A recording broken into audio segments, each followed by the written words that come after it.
With us now live over the phone is Ambassador Mohamed Higazy, former assistant to the foreign minister.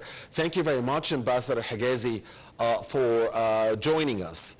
I want to start, Mr. Ambassador, I want to start by asking you about Egypt's mediation between the United States and Iran, trying to bring an end to this war. We know that Cairo, Islamabad and Ankara are playing leading mediation roles. Where do you think this is heading? Because following developments, including how global stock markets and the oil markets react, at one given instant you feel that the markets believe there's going to be a breakthrough. At other moments, you see the markets, obviously betting that there will be no breakthrough. You listen to and you witness escalation from both sides. So where do you think this is heading? Well, thank you very much, Mohamed. This is a very important part of the history of the Middle East, where Egypt is exerting an important effort along with Turkey and Pakistan in order to reach to the two conflicted parties, Iran and the U.S., to ideas and messages to bring peace and stability to a very dangerous and volatile situation, as you described it. Egypt is mediating along with Pakistan and Turkey, and we are offering the two parties messages that facilitate the mutual understanding. And I'm sure that this effort is timely and very necessary, and it has already passed certain messages from the United States to Iran. And we have expressed today, the minister meeting with foreign media has expressed clearly that Egypt is willing even to host a gathering of the conflicted party and moving the situation ahead.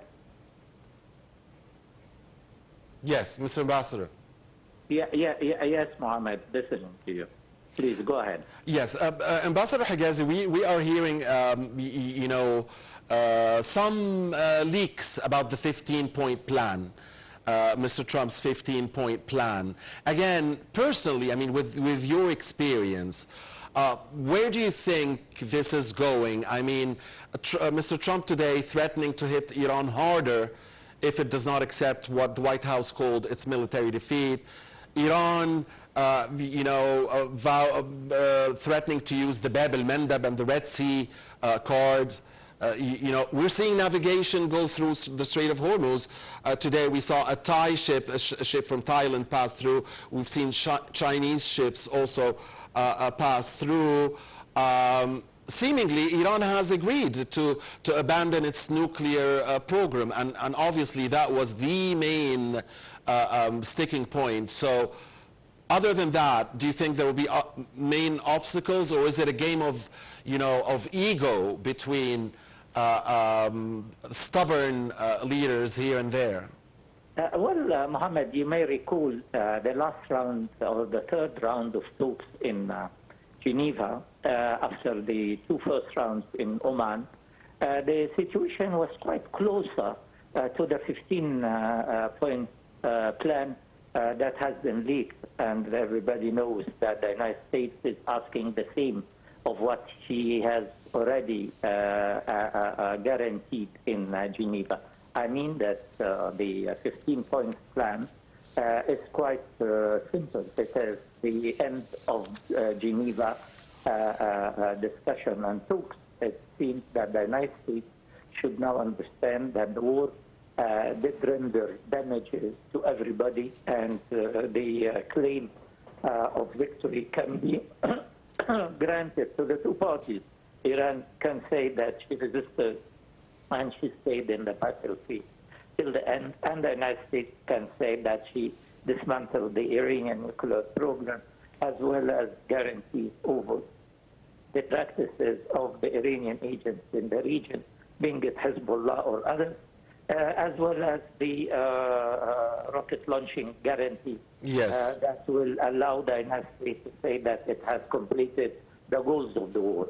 With a few communication skills from the mediators, and for some, as you said, Mohamed, an ego issue that can be maybe fulfilled to President Trump so that he can call victory and please him, so that he can. So I understand, Mr. Ambassador, I understand that you think there is a chance.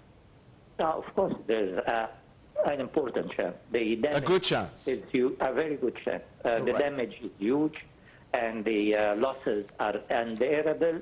And time has come for wisdom, and this is what Egypt's role is considered to be. Absolutely. One final question, Mr. Ambassador. In today's media briefing, the Foreign Minister and the Minister of State for Information did not forget to talk about Gaza and about Sudan. So your comment on that. I mean, Egypt is not forgetting its responsibilities towards Gaza or the Palestinian issue, and of course condemning the Israeli practices and the settler practices in the West Bank, and also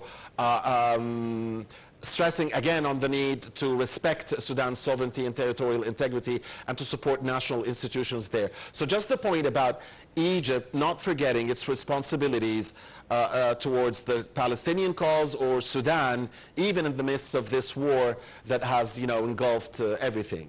Yes, I agree with you 100%, Mohamed, that Egypt has principles, and the Palestinian cause are in the heart and mind of the Egyptian diplomacy, and we will never ever allow Israel to go with its crime in the Palestinian issue. You may recall day before yesterday, we issued a very important and strong statement about the ongoing unlawful access of settlers in the West Bank. Yes.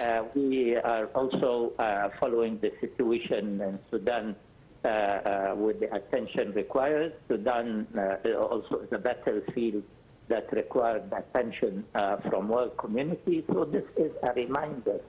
Maybe there is a tactical aspect of activities related to Gaza and Sudan, but the moment this war between Iran and U.S. and Israel ends, we will definitely call the international community to resume its efforts to bring peace and stability to Sudan, and also to apply for the second stage of the Gaza agreement, and I'm sure Sudan and Gaza will be on the top of Egypt's agenda. It means on top of the world diplomatic efforts and agendas.